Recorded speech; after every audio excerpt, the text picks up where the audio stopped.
we think of Nazi Germany when it comes to the idea of compulsory sterilization. And we think of those, I think it was 350,000 people that were sterilized during the 12 years of the Third Reich. It was actually New England that was the precursor to what the Nazis did, and informed and influenced what the Nazis did. Eugenics and sterilization really kind of reached a peak here in New England. Now, it went all over the country. Indiana, I think, in 1907 was the first country to actually have a sterilization law. But Connecticut was the second one.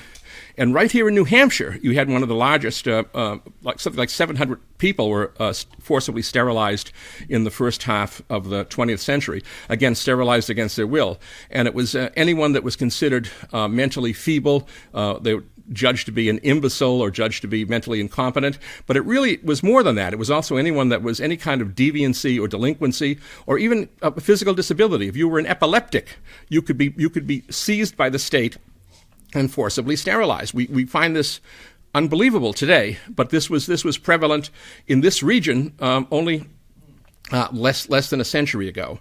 And you actually see this great promotion of eugenics as a way to control the immigrant population. You had the Fitter family contests, and that would be you would have Protestant ministers would compete and give homilies and sermons on eugenics and the need for population control, and the winner would receive a $500, which is quite a lot a century ago, or a century and a half ago, a $500 reward.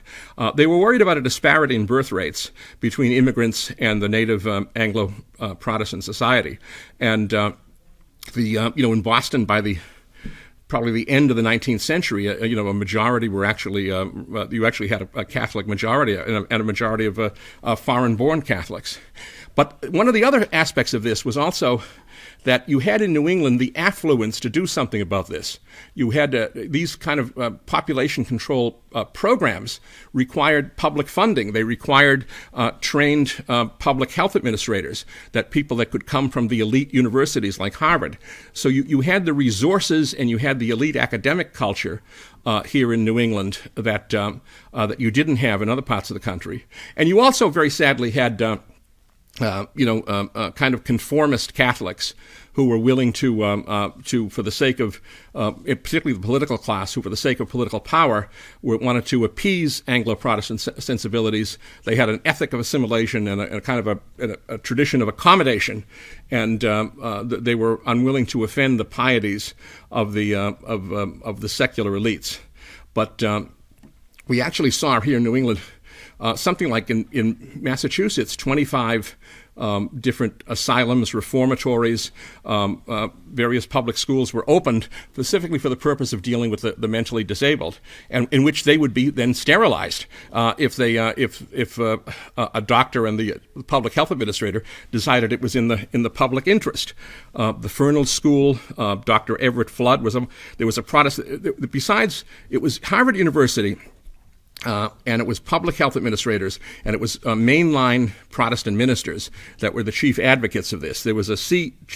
Thurston Chase of the Central Congregational Church in Lynn, Massachusetts, that was a great proponent of this. Reverend Kenneth MacArthur.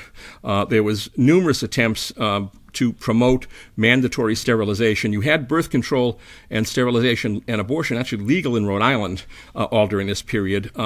Abortion was still forbidden by law in the other states. Birth control was still forbidden by law, but there was a growing movement. In 1934, there was an attempt to legalize sterilization in Massachusetts. It failed due to the opposition of the Catholic Church. The Church did play a very important role in Maine, in Rhode Island, in Massachusetts, and Connecticut in opposing some of these really evil endeavors.